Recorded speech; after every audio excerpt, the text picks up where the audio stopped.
Sensex 85,000ના કોલમાં best entry ક્યાં બની શકે? ભાઈ હાલની પોઝિશનમાં આ પ્રીમિયમ હાઈવે ઉપર છે.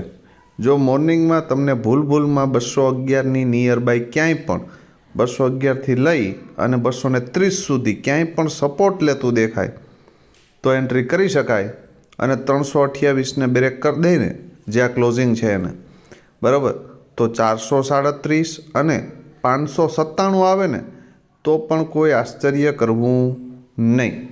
પણ શરત એટલી છે કે 211ની નીચે જવું જોઈએ નહીં.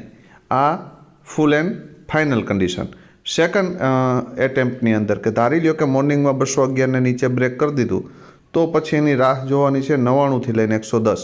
આ એરિયામાં ક્યાંય પણ સપોર્ટ લેતું દેખાય તો એન્ટ્રી કરી શકાય. પહેલો ટાર્ગેટ 211 અને એનાથી ઉપર જાય તો 260થી 70 સુધી અથવા 80 સુધી જઈ શકે.